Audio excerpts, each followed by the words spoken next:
முதலாவது இரண்டாவது இன்னொரு தோற்றங்களுக்குள்ளாக பரவியிருக்கிறது தெரியுமா?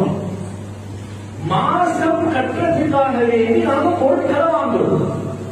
எங்களோட பெண்களும் அதிகமாக வாங்குறாங்க. அதாவது சிங்கர்ல, அவான்ஸ்ல, அது போன்ற நிறைய இன்னைக்கு கடைகள் உருவாகி இருக்கு. அதாவது என்ன செய்வாங்கன்னா ஒரு விலை ஒன்று இருக்கு. அந்த ஒரு சாமன் ஒரு உதாரணத்துக்கு ஒரு குளிர்சாதன பெட்டி. இப்ப இதனுடைய விலை ஒன்று அடிக்கப்பட்டிருக்கும் 1,50,000. உடனடியாக நாங்க காசு கொடுத்து எடுத்தா 1,50,000 கொடுத்து இருக்கும்.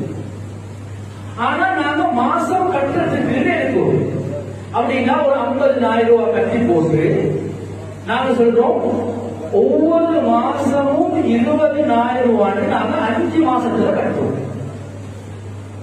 இப்ப நாங்க கட்டி முடிக்கிற நேரத்துல இந்த பகுதியை நாங்க முழுமையாக கட்டி முடிச்சிட்டோம்னு சொன்னா இங்க எந்த பிரச்சனையும் வராது. ஏன் 1,00,000 ரூபாய் கட்டு. ஆனா மார்க்க அலுவலர்களுக்கு மத்தியில சிக்கல் பிரச்சனை என்னடா, கனிவானவர்களே தெளிவாக நாங்க விளங்கணும்.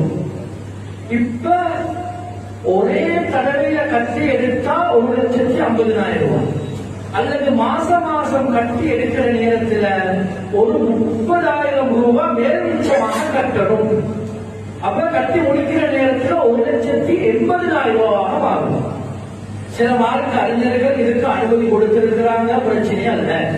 ஏன்னா ஒரே நடிகாக கட்டுற நேரத்துல பிரச்சனை இல்லை, அவங்களுக்கும் பிரச்சனை இல்லை, எங்களுக்கும் எந்த சிக்கலும் இல்லை.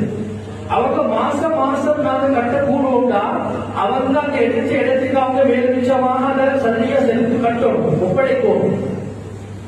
இப்ப மேல்மிச்சமான 30,000 ரூபாய் தான் கூடுது.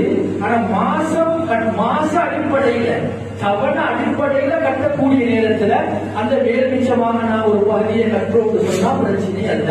இதுக்கு சொல்லுவாங்க உடனடியாக கட்ட, அதாவது அது வயிறும் வித் தக்சீத் சொல்லுவாங்க. அதாவது கொஞ்சமாக கட்டி அந்த பிசினஸ் பூர்த்தி செய்யணும்.